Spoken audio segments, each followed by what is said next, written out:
guys, this is Janvi here, your very own history educator on Study Room, and I really hope that you are studying these days.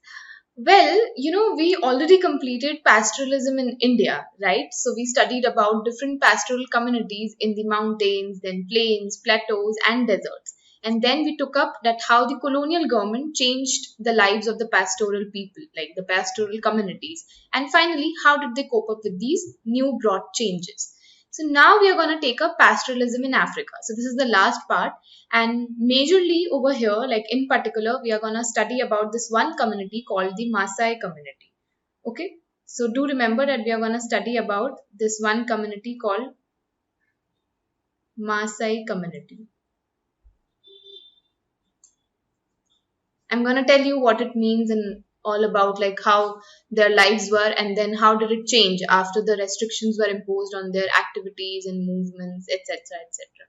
Okay, so let's begin.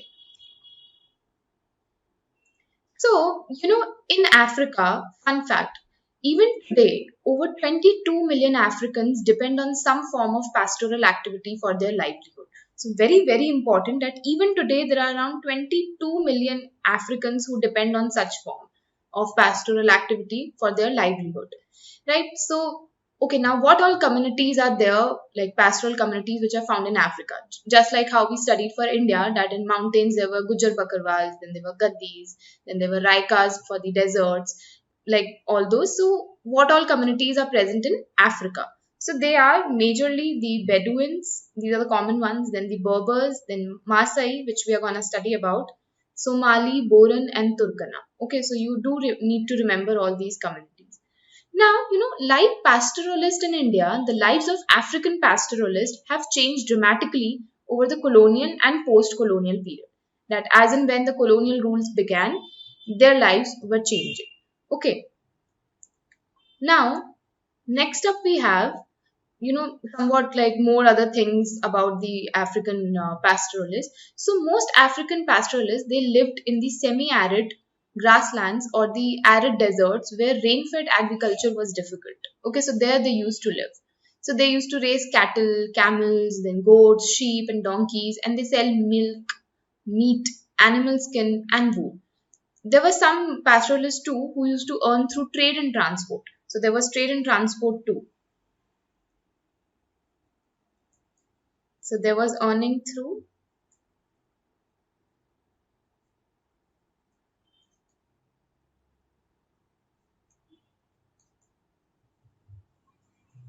trade and transport too. Then others, they used to combine their pastoral activity with agriculture. Okay, and still others, they still used to do a variety of odd jobs to supplement their meager and uncertain earnings from pastoralism. So do remember that they used to combine pastoralism with agriculture.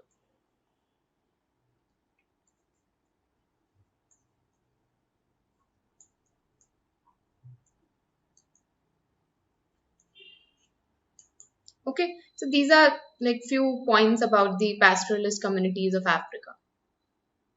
Now, talking about just the Maasai community, that's the most important one. So the Maasai, the word, it is derived from the word Ma, which is, okay, so I'll just write it down how it has been described. So Ma and then Sai. So it means my people. All right. So the community Maasai, the word actually has been derived from two words, Ma and Sai, which means my people. So now we are going to learn about the life of the Maasais of Africa. So first of all, the Maasai cattle herders, they used to live primarily where? So they used to live in East Africa. Okay, so do remember where they used to live. So that was in East Africa. So there were around 3 lakh in southern Kenya, then another 1,50,000 in Tanzania. So this was the number of Maasai people in southern Kenya and in Tanzania. All right. Now, where have the grazing lands gone? This is one of the questions that is like very important, and it has been asked in few of the next slides too.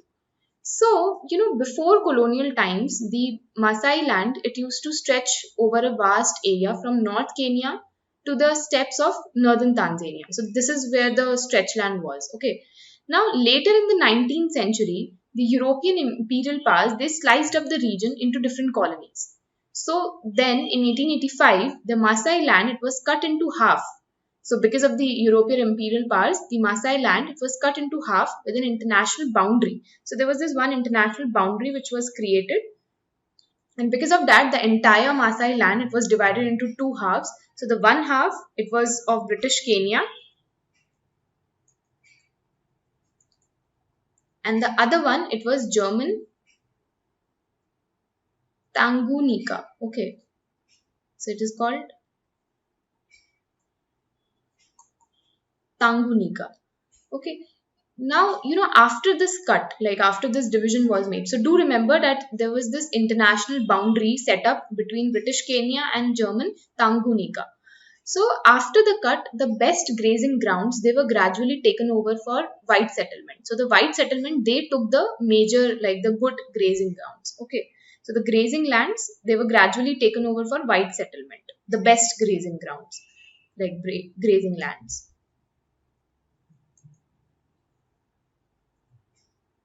So grazing lands for white settlement.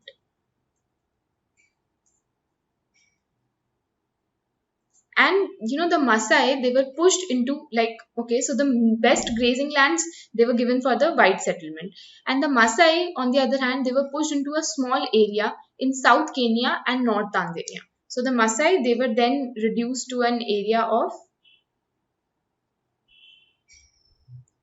so initially their area stretched from North Kenya till northern Tanzania. Now it is South Kenya and North Tanzania.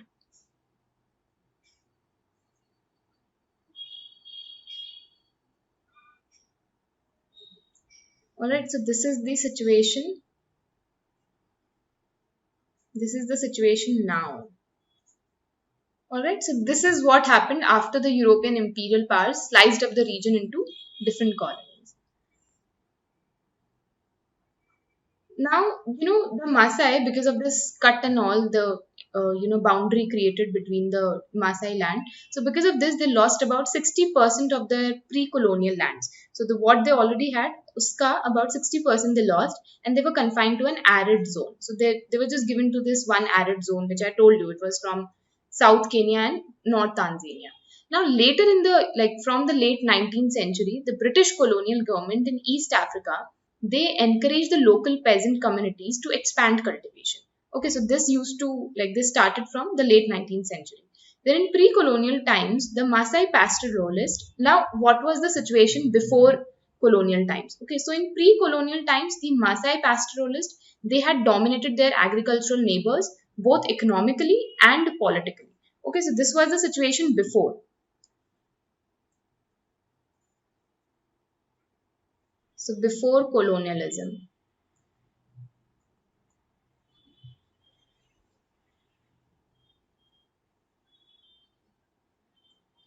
So before colonialism, the Maasai, they used to dominate their agricultural neighbors.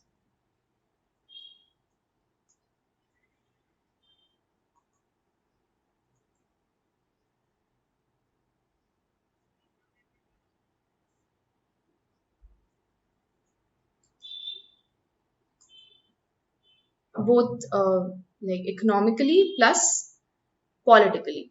But after colonialism, the loss of the finest grazing lands, because that was given to the white settlement. So the loss of the finest grazing lands and water resources, that created a lot of pressure on the small area of land that the Maasai were confined within. So basically, after colonialism,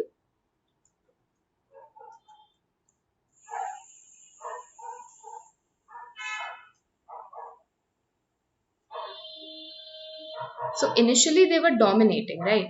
But after colonialism, they were confined to this one small area.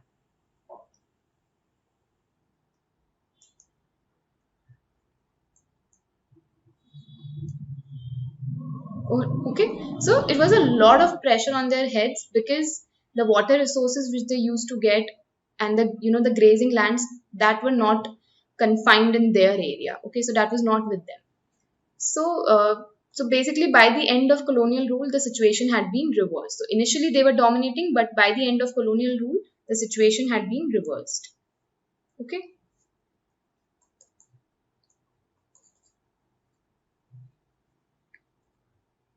So where have the grazing lands gone? Basically to the white settlement, because the finest grazing lands, the best grazing lands, they have been given for the white settlement, while the Maasai community, they were just, confined to a small arid region. So do remember this, because if the question has been asked that where have the grazing lands gone, just in a one-liner, so basically they have been gone by the European imperial powers, so they gave it to the white settlement.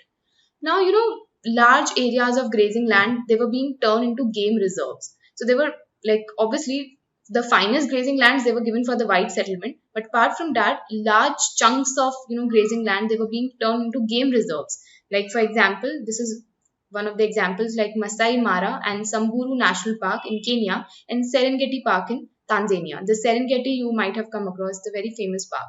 So do remember that large grazing lands, they were being converted into game reserves too.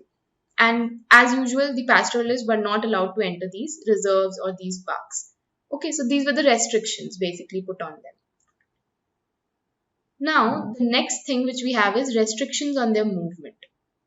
So, in the 19th century, the African pastoralists, obviously, that is pre-colonial times, they could move over vast areas in search of pastures, right? But from the late 19th century, so up till like pre-colonial times, they were able to move freely wherever they want to go. But from the late 19th century, the colonial government, they began imposing various restrictions on their mobility. Obviously, the restrictions were being put by the colonial government, right? So, the pastoral groups, they were forced to live within special reserves. They were not allowed to move out without their stock, like with their stock without any permit. Like without any permits, they're not allowed to move on roads or anywhere with their stock. And then, apart from that, they were also not allowed to enter the markets in the white areas. So, white settlers and European colonists, they saw pastoralists as dangerous and savage. So, these are some of the like restrictions being put on their movement. So, do remember what all restrictions were there. So, first of all, on their mobility, like they were not allowed to move freely.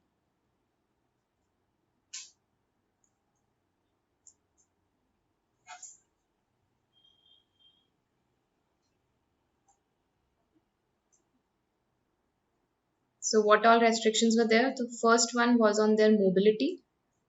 Then the second one was that they were not allowed to move out with their stock without special permits.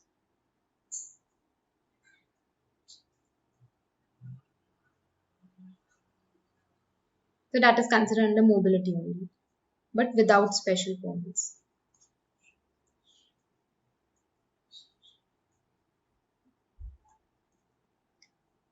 Then they were forced to live within special reserves. So special reserves. And apart from that, they were also not allowed to enter the markets. You can write it down as no entry in the market.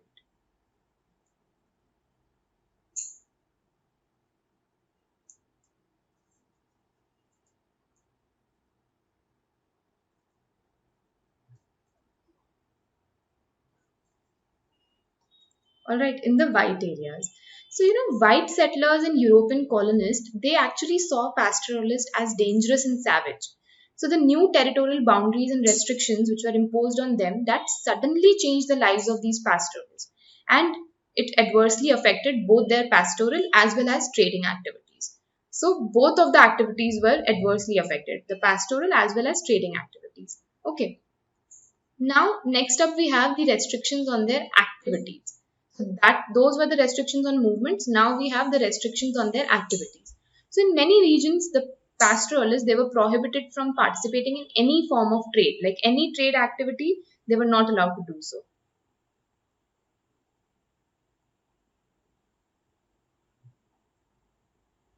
So trading activity. Okay, so obviously this again adversely affected both their pastoral and trading activities, as I said.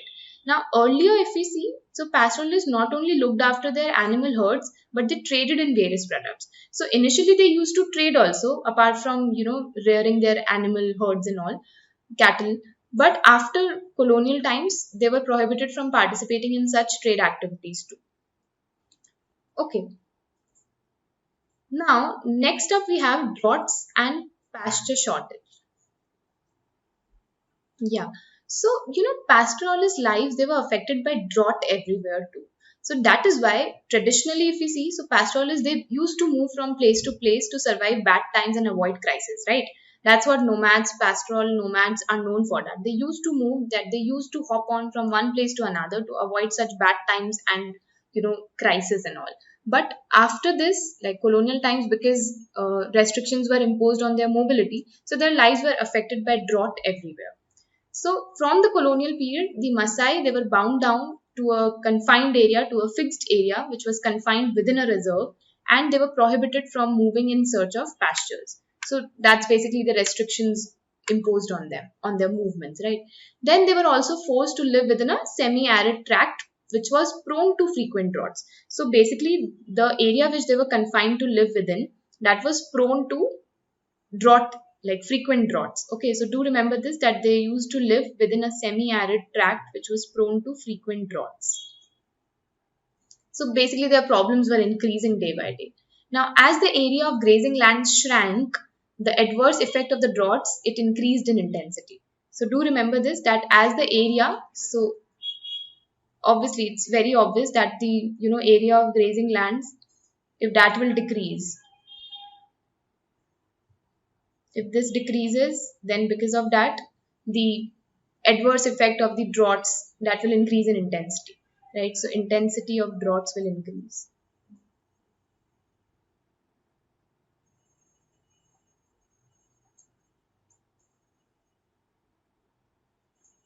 Okay. Now, just to go by numbers, so in 1930, the Maasai in Kenya, they used to possess around 7 lakh cattle, then around 8 lakh sheep, and around 2 lakh donkeys. So this was before colonial times. And in just 2 years of severe drought, that's how the intensity of droughts were. So in just 2 years of severe drought, that is in 1933 and 1934, over half the cattle in Maasai reserved, they died.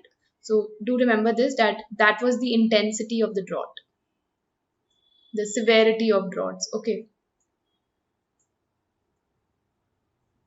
And they were forced to live in that semi-arid tract which was prone to frequent droughts. So basically, day by day, the adverse effects of the droughts, that increased in intensity, and the frequent bad years, they led to a steady decline of the animal stock of the pastoralists too. So because of these droughts, the animal stock, that was also declining. Okay.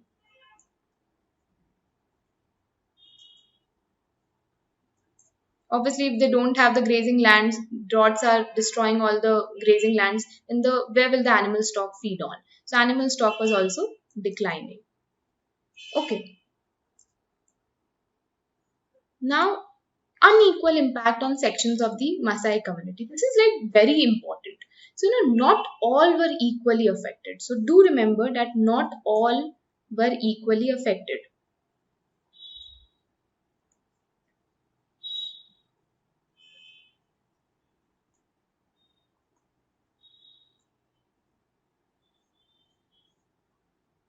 So do remember this, that not all were equally affected. Okay. So what do I mean by this? So in Maasai land, not all pastoralists were equally affected by the changes in the colonial period, like whatever the changes were happening in the colonial period. So in now, if we talk about in pre-colonial times, so the Maasai society, it was actually divided into two social categories, the elders and the warriors. Okay, so do remember this, that before colonial times we are talking, that the Maasai community was divided into, this is pre-colonial times. Okay, so pre-May, the Maasai community was divided into two social categories, the elders and the warriors. Okay, so elders, they actually, formed the ruling group, and they met in periodic councils to decide on the affairs of the community, and they used to settle the disputes too. So this is these are the features of who all were the members of the elders group. Okay. So it was the ruling group. It used to meet in periodic council to decide on the affairs of the communities, and it used to settle the disputes too. Now talking about the warriors, so warriors were basically the younger people. So it consisted of younger population who were mainly responsible for the protection of the tribe, and they defended the community, and they organized cattle raids too. So raids were very important. So do remember that warriors, they were the younger population, then they mainly were responsible for the protection of the tribe, and they organized cattle raids. So basically they were defending the community. Okay.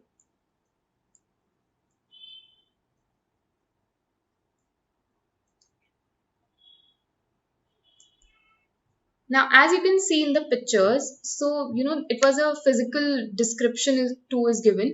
So the warriors, they actually used to wear traditional deep red shukas, as you can see in this picture. So these are the warriors. Okay, so the warriors, they used to wear traditional deep red shukas, brightly beaded Masai jewelry. So it was a brightly beaded Masai jewelry, and they used to carry 5 foot steel tipped spears too. So they used to have the spears. Okay, now they're long pleats of intricately plaited hair. So they used to have those pleated hair. So that were tinted red with ochre. Okay, so that's a very unique color. So they were tinted red with ochre.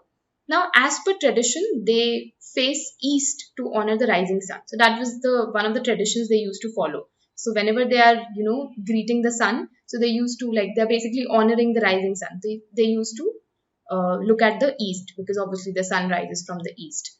Right now, these warriors, they were in charge of society's security. As I said, that they were defending the community, right?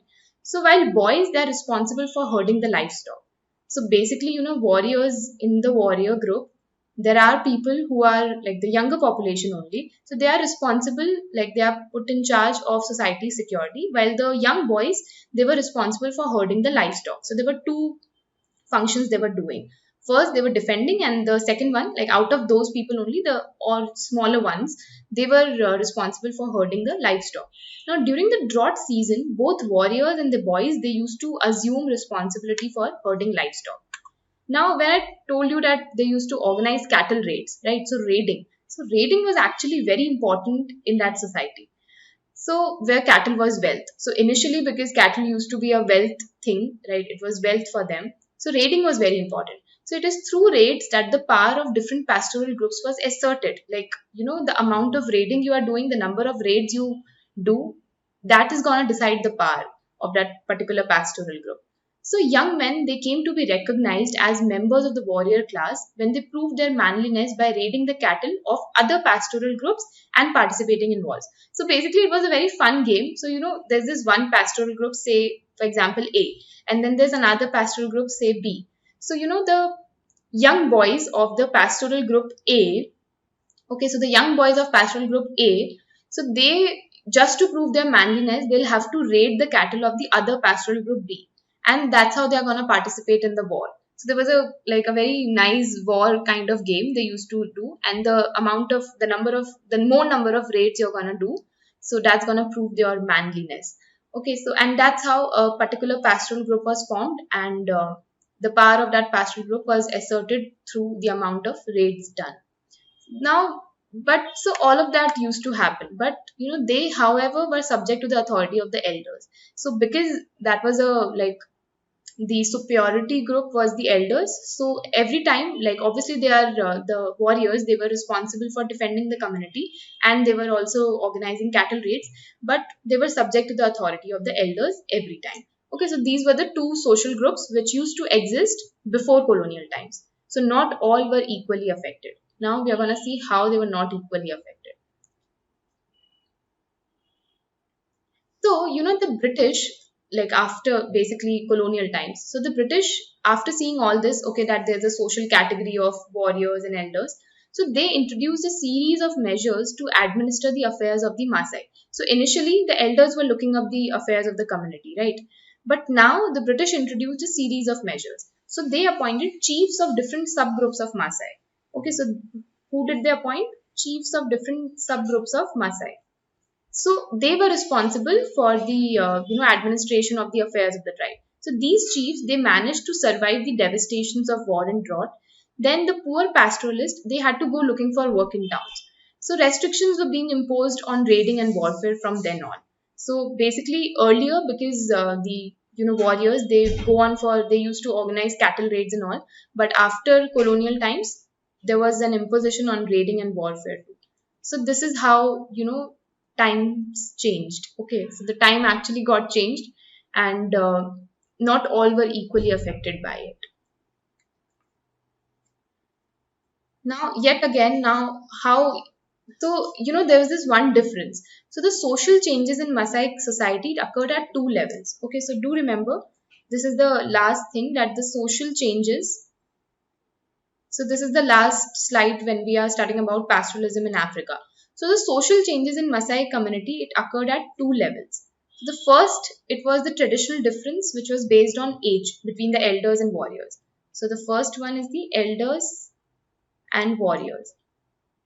So this was on on the basis of age.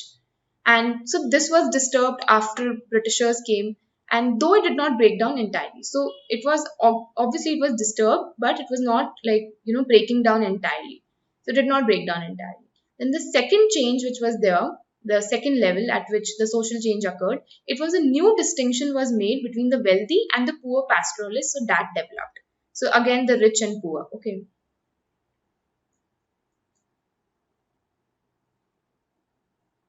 So this didn't used to be there from like the beginning, but now after colonial times, that is post colonial times or during colonial times, this distinction was made between the wealthy and the poor pastoralist. So this thing developed. Okay, so this was all about at how there was an unequal impact on sections of the Maasai community. So do remember about the elders and warriors because they are very important, their physical appearances and all, and what their functions were.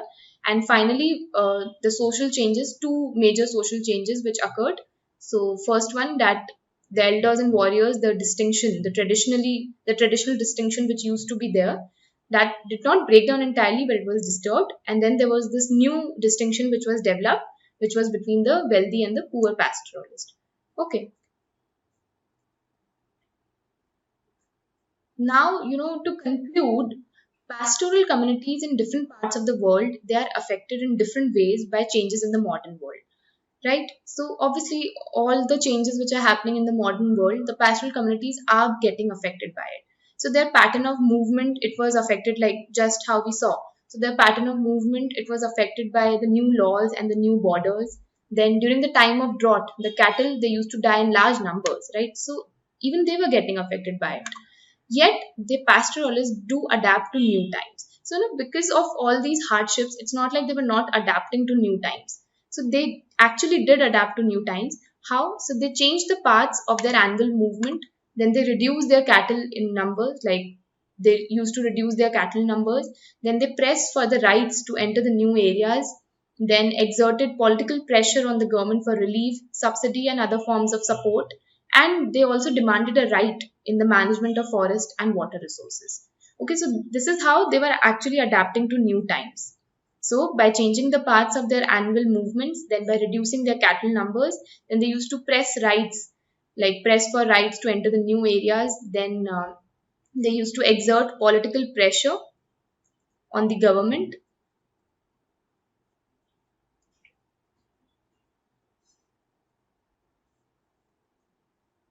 for relief. Okay, so for relief or subsidy or other forms of support. And finally, they also demanded a right in the management of forest and water resources.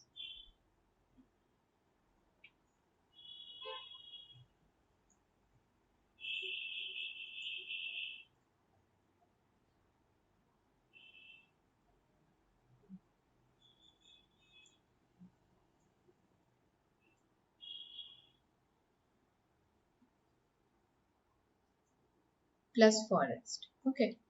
So this is how they were adapting to new times, like new lines.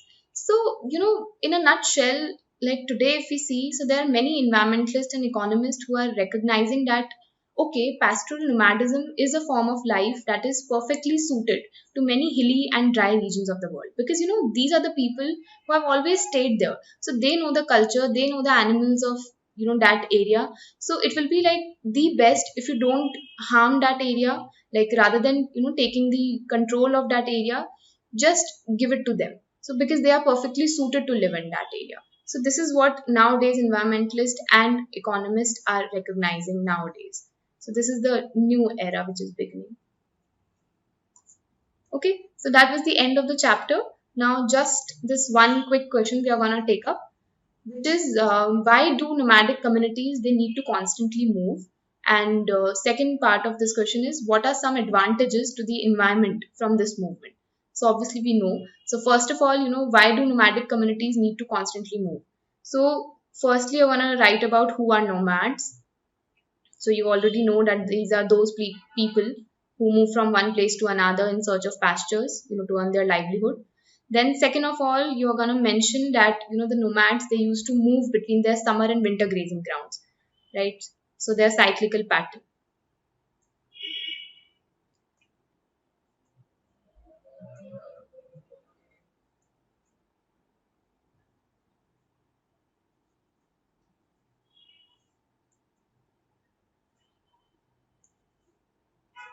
All right, so you already know that in winter they usually used to live on the low hills. Like if you remember Gujar Bakarwals, they used to live on the low hills of the Shivalik range. Why? Because on the top of the mountain during winters there is snow. So in winters they usually lived on the low hills, and there on the low hills there were dry scrubs. So that used to provide pasture for their herds and cattle.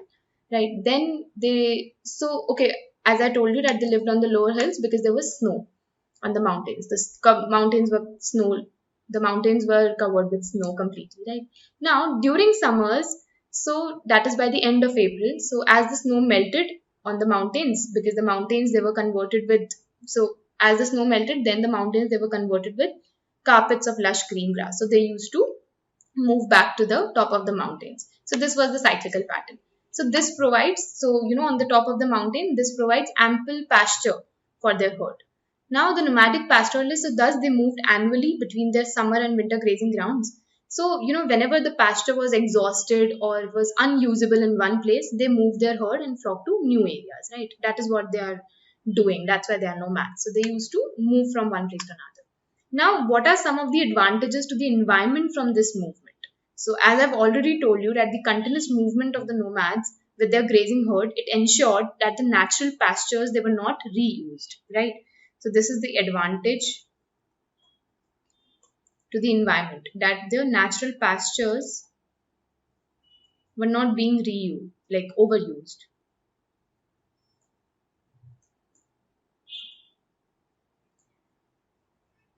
Because they used to hop on from one place to another, right? So that actually maintains the natural vegetation of like natural vegetation, right? So the movement, it allowed the grass and foliage to grow again, and this preserved the environment. Okay, so growing back of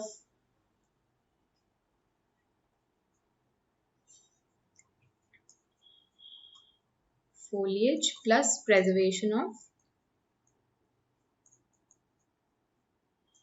environment. So this was all about the chapter. Okay. So in the very, very important, this Maasai community, you actually have to remember that how, it was divided into those two social groups, that is the elders and warriors, and then how their lives changed, how there were restrictions imposed on their activities, trading activities, then their movements. They were not allowed to, they were actually just allowed to stay in the reserved areas which were reserved from them. So they were confined to a very semi-arid region, which was semi-arid tract, which was prone to frequent droughts. So droughts was also changing their lives. So all of that. Now in the next video, we're gonna take a quick revision. So it's a very small video, and that's what we're gonna take. And we're gonna conclude the chapter with that quick revision. So I hope that you understood every concept, and it's a very simple chapter, but you just need to revise it, and you're gonna ace it in the exams, right? So till then, see you. Have a safe day, and bye bye.